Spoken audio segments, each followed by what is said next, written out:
So this morning's reading is taken from John 19 and is verses 25 to 30 and can be found on page 1088 in the Bible. Of this one. So near the cross of Jesus stood his mother's sister, Mary the wife of Clopas, and Mary Magdalene. When Jesus saw his mother there and the disciple whom he loved standing nearby, he said to her, "Woman, here is your son," and to the disciple, "Here is your mother." From that time on, the disciple took her into his home. Later, knowing that everything had now been finished, and so that scripture could be fulfilled, Jesus said, "I am thirsty." A jar of wine vinegar was there, so they soaked a sponge in it, put the sponge on a stalk of the hyssop plant, and lifted it to Jesus' lips. When he had received the drink, Jesus said, "It is finished." And with that, he bowed his head and gave up his spirit.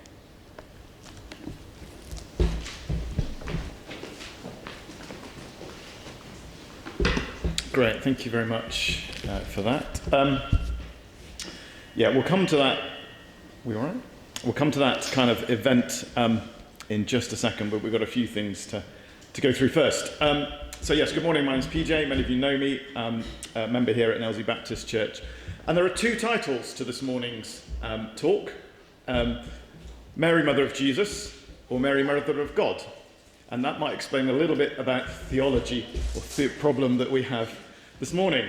And sometimes wars have been fought over that title. People have been burnt at the stake, imprisoned, persecuted because of those two different titles, right through our British and our European history. But to be honest, those wars are more to do with sort of selfish ambition, power, desire, and in the case of King Henry VIII, more to do with his succession and desire and lust, theology being a convenient excuse for that. But our history and our traditions go back 1700 years and are based around all of that. And I want to explore that a little bit because I think sometimes we might be afraid about talking about Mary because we might appear a little bit too Catholic. And we might therefore shy away from her character and some of her story. So I want to get into that this morning. And if you want to know more about the Catholic Protestant thing, well, there's 1700 years worth of history to read about that if you want to know a bit more. So we're going to take a look at Mary, and in particular, we're going to look at two things.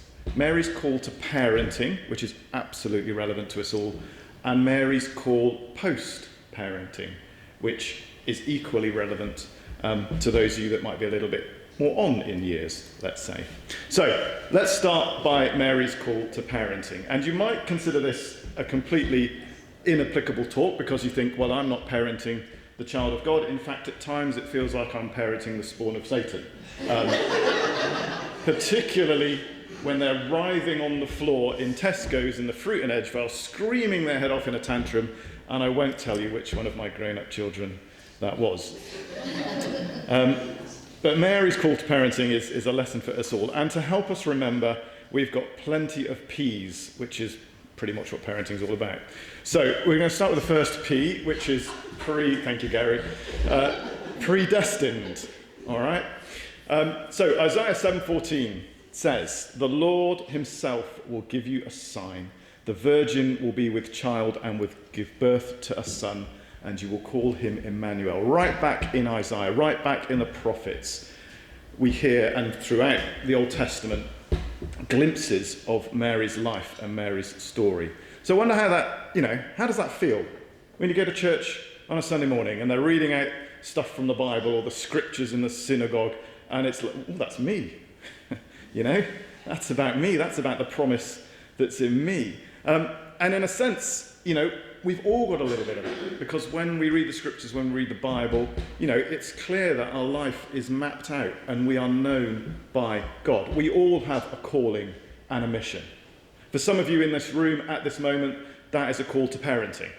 For others, it's a call to a job or a purpose or a mission. For some of you, that's a call to church leadership. Thank you. For others, it's to serve in the community, in a food bank or a soup kitchen. We've all got lots of different callings in life, and God calls us into a purpose. And for some, as we said, that is parenting. And Genesis says we are to leave, we are to cleave, we are to form a family, but not everybody gets that call. And I think that's important as we focus on parenting this morning. It's also important to recognise that not everybody receives that call. And we as a church need to be sensitive to that experience that some are going through, and we need to share in that pain. I've had many friends, if you like, who've not been able to have children, and that's been quite painful and quite a struggle for them to work through in their lives. So we need to be aware of that as well, and as a church support those that are not called to that task. But a number of us are called to parenting, and it is a challenge, it is a sacrifice, but I hope you'll agree it's also a blessing. And again, as a church, we need to be supporting families and parents who have that calling at that time. You know, we've got a responsibility as a church to support the parents around us, within the church, on the fringes of the church as well, as they go through that God-given calling, in the same way that Mary goes through that God-given calling. So Mary was predestined, it was laid out. Mary was also prepared for the job. Luke 1, verse 30. So the angel said to her, "Do not be afraid," always the first line for an angel. "Mary, you have found favour with God. You will be with child and will give birth to a son, and you are to name him Jesus." Note the parallels to the Isaiah verse that we just read earlier. Luke 1:38, "I am the Lord's servant," Mary answered. "May it be to me as you have said." And then the angel went. Now, I'm sure not many of you here got an angelic visitation as you were prepared for parenthood, did you? But the important thing is that we don't do this job alone. It might seem a very lonely job at times when you're stood there waiting for an ambulance because your child's got a really terrible case of croup and you're wondering what's going on, it's your first child. Or maybe when your child's really ill and you're standing by that hospital bed, feeling helpless.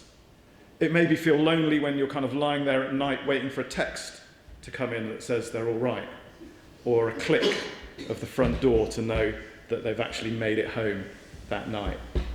Times it does feel a lonely job.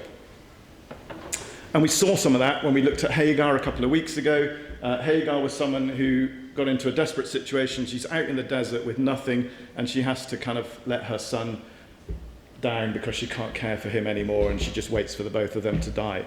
So, that's just an incredibly painful thing as a parent. And it is tough at times. It is a difficult job. Trust me, I know. And there's no instruction manual for it. There's no instruction manual. They don't give you a book, do they? This is how to do it. And certainly for teenagers, there's definitely no wiring manual. Just imagine how big that would be. And basically the blokes wouldn't read it anyway, so there's no point writing it.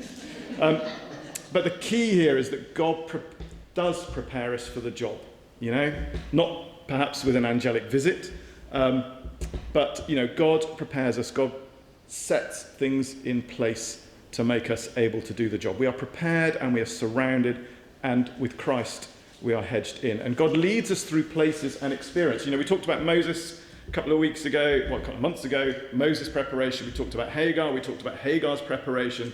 God does prepare us for the job through our life experiences. Third thing, provided.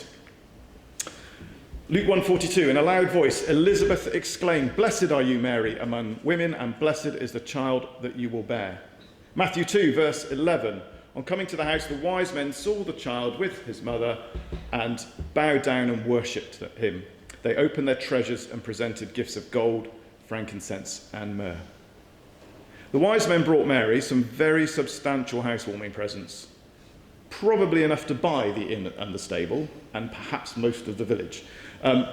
And that was actually God's provision for them at that time, and it probably set the family up for life. It certainly would have sustained the family as they went through that time in Egypt when they had to flee and live away for a couple of years.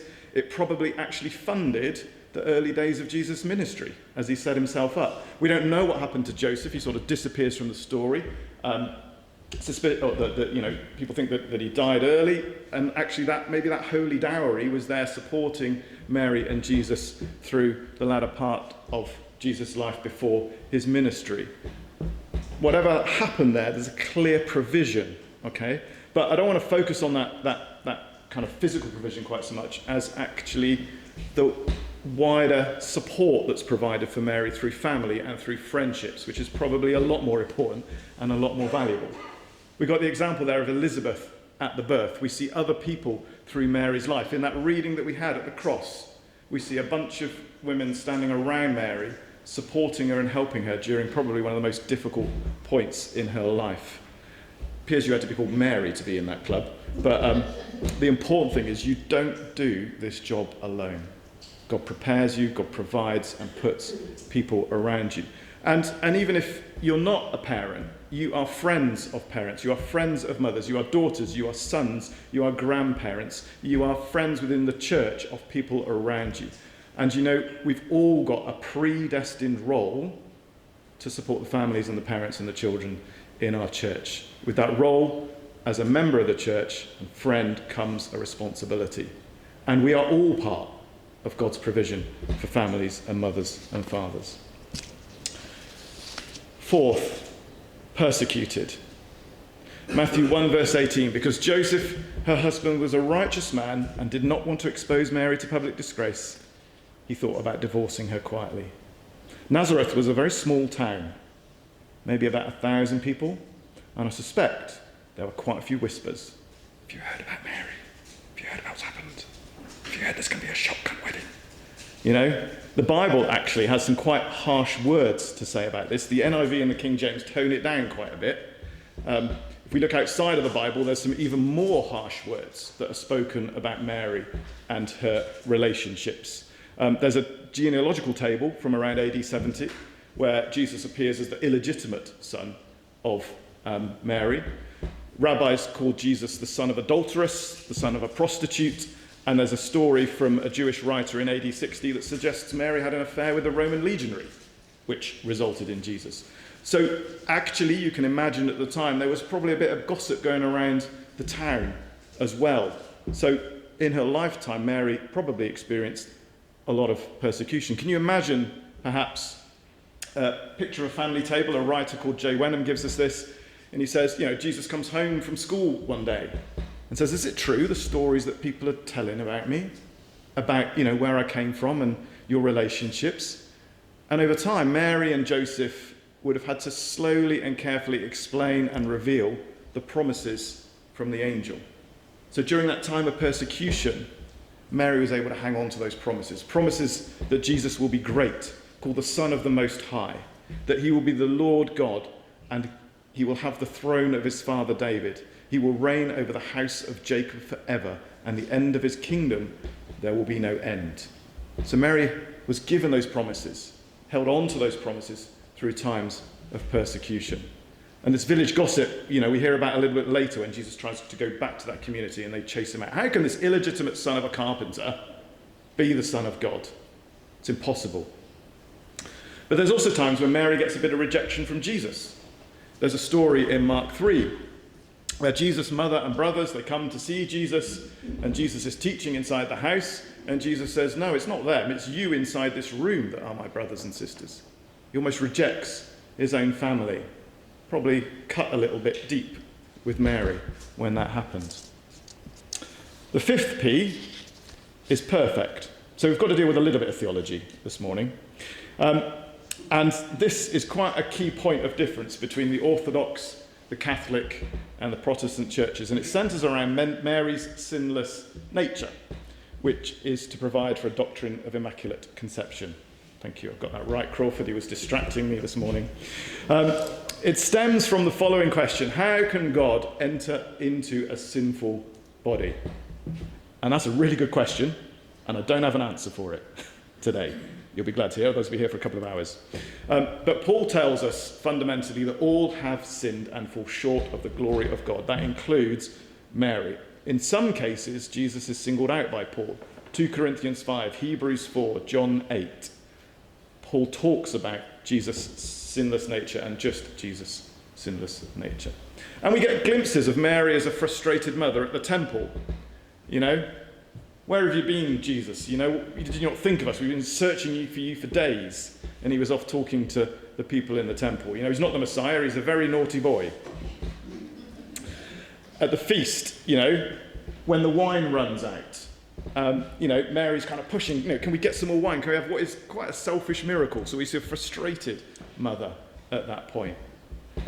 And that's important for us, because actually it is really important that Mary's call to motherhood did not depend on her being perfect. And that's great news, because your call to parenting does not depend on you being perfect. Hallelujah. Otherwise none of us had with our children, would we? So, Mary's sin and inheritance from Adam and Eve handed down, passed on to Jesus through the sacrificial lamb, etc., all part of our theology. But your call to parenting, our call to parenting, does not require us to be perfect. And that is really good to hear. Sixth, patience. Okay? Love is not the greatest gift when you're parents. Patience is, I think. Luke 2:51. Jesus went down to Nazareth and was obedient to his parents, but his mother treasured these experiences in her heart. John 2:3-5. When the wine was gone, Jesus' mother Mary said to him, "There's no more wine." "Dear woman," Jesus said, "why do you involve me? My time has not yet come." Mary's job was guarding that promise that the angel gave 20, 30 years ago. Watching, waiting, anticipating the fulfillment of those promises. Through difficult times, through challenging times, through perhaps the loss of a husband, through the ridicule and the scorn and the chatter from the village. For 30 years, she guarded that promise, like Moses guarded his promise for 80 years. Our job as parents is to guard the promise that you've been entrusted for your children, which is a challenge and is a huge responsibility. But as we've already discussed, you don't do this alone. And finally, looking at our reading, Mary was pierced. Just consider what was Mary's most challenging few hours on earth, possibly, and what we read this morning. Near the cross of Jesus stood his mother's sister Mary, the wife of Clopas, and Mary Magdalene. And when Jesus saw his mother there and the disciple whom he loved, he said to his mother, "Dear woman, here is your son." And to the disciple John, he said, "Here is your mother." And from that time, the disciple took Mary into his household. Such a simple verse, but it's absolutely packed with everything that we've talked about. We see Mary as a mother. We see Mary as a sister, Mary with friends, Mary as a parent, Mary cared for, Mary honoured in all of those verses. So let's just skip through those quickly. Mary, the mother of Jesus, one massive, unique, never to be repeated calling. Huge responsibility to parent the Son of God, but she's prepared for that role. We might imagine it's all saccharine and sweet, mightn't we? Jesus, the adorable, perfect toddler. Jesus, the tweenager, always compliant, always kind. Jesus, the teenager, always thoughtful, always open and discussing. Or was there a Kevin stage? We read that Jesus was fully human. Might not have been fully Kevin, maybe partially Kevin. And there's a glimpse of Jesus' character, when he's in the temple focusing on the things that he's interested in, not really thinking about his parents' worries. But Mary is called to be that parent through all those stages. And as a mother, all that brings, giving birth, nursing, correcting, encouraging, loving, being rejected, and ultimately letting go. Our 7 P's of parenting that we've discussed, everything that Mary went through. And that provision through friendships, the people around Mary that support her and help her. Like we said, you needed to be called Mary to be in the club, so one of you is all right today. And there's some debate as to the number of people, but it doesn't matter. What it shows me is that God put people around Mary to support her through her life at a variety of stages, and including some really difficult times. It emphasises that parenting is not a job we do on our own. And then seeing. Mary was a witness at the cross when her son was crucified. Can you just pause for a moment and imagine what that must have felt like for her as she went through that afternoon? Crucifixion, a son killed, humiliation, the unfairness of the trial, the injustice of the situation, and I'm sure it's the hardest thing that we could ever imagine having to do. And on the cross, Jesus then hands kind of Mary over. She says, "Here is your son," to to Mary, passing John across into his care, and equally passing Mary into John's care. It's a promise for Mary. At a really desperate and deep, deeply painful time, there's a commissioning, there's a provision, and there's further support for Mary through John. And Jesus, in a way, is kind of, going back from that earthly presence. There's a separation from Mary and Jesus at that point in time. And Jesus is taking care of his mother. It's interesting that Mary's placed into John's care, not Peter's or one of the other disciples. And I wonder why it was, this was. I think there's two elements. I think there's probably an element of ongoing spiritual support for Mary, to make sure that she's got that spiritual encouragement. Secondly, I also think it's vice versa, because I think Mary's now there to support John in his ministry as his ministry develops and unfolds. And if you skip over to Acts, you'll see Mary at work. Acts 1:14. They all were together constantly in prayer, along with the women and Mary, the mother of Jesus. She was right there in the heart of the action, months later with the disciples. And that, women's ministry team, if you want to think about it, had a massively important role in keeping the disciples' show on the road and witnessing in their own right to the female community, which the disciples wouldn't have been able to do quite so easily. So she's, after this tragic and incredible event, Mary is commissioned into something new and into something else. And for us as a parents, it's a reminder that children are ours for a time. Me and Rachel are now empty nesters, almost. And it's a little bit strange going out for a pint with your child up in Preston and having a chat on a completely, some of you can't imagine this, on a completely different level. Your relationship changes and you've got to let go. You've got to separate. They've got to become their own people. And we see this, at this point in time with Mary, in a sense, this separation, this letting go through Jesus' death. So, finally, here is your mother. For John, it's the moment of adoption, taking Mary into his household, taking care of her. When there's no social services in first century Palestine, that's how Mary gets cared for. It's a practical necessity to make sure that she had support. But like we said, it's a provision for John and a support in his ministry. And you might think for Mary, crucifixion, son's gone, job over, but it's not. There's a new commissioning, there's a new role post that event. And it's not like, well, your children left home, job's done, let's retire, put our feet up. No. There continues to be calling and there continues to be purpose from God for us. And what's interesting is this commissioning is all happening in that craziness of that afternoon of the cross. Probably wasn't fully appreciated at that point in time. It wouldn't have been until later that John and Mary would have understood why Jesus had kind of commissioned Mary into that support. So the bad news this morning is that you don't get a chance to retire, I'm afraid, in the kingdom. It continues. God continues to call us, even after parenting, even after challenging times, even after teenagers. God calls us into different things. Yes, Jesus allows time for healing to get over difficult and painful circumstances. But God provides support for us as he leads us through grief and separation. But equally, in time, God calls us on to serve. So to close, Mary's story is special. And she's special as a character, but, she's quite a lot like you and I. And she was called for a purpose. Now, quite a big purpose, as it happens, for a time. And she acted in obedience to that call of parenting, as many of you here have. And in that calling of parenting, she was supported, she was loved, she was provided for, friends were put around her, family was put around her, she was given financial support. And all of that through some difficult times. So maybe just for a moment, just pause and maybe just give thanks for the way that we have seen God provide for us.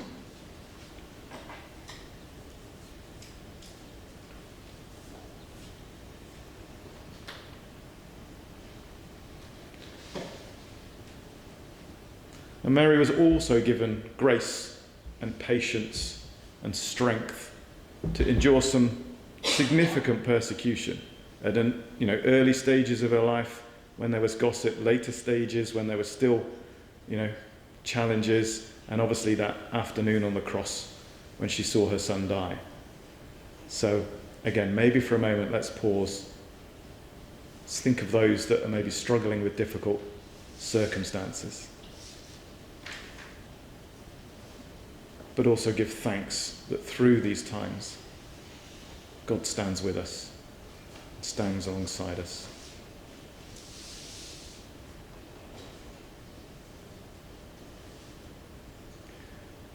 And finally, following major upheaval, she got a further calling, a further purpose, and a further mission. Equally in that purpose and mission, she was provided and supported. And for some of you here this morning, that might just be a little kick to be reminded that God continues to call us and the calling doesn't stop. So, in being obedient to her first call, Mary sets that foundation for our salvation as we come into communion. Mary's obedience to what she was asked to do, yes, leads her into a painful place with Jesus on the cross, but also leads to our salvation and our provision. So she does have a unique place as the mother of Jesus. And as we see from Mary's story, and Mary's story sort of mapped out for us in the Bible, maybe after all, there is an instruction manual for parenting and for teenagers. And I'll leave you with that thought. Thank you, Neil.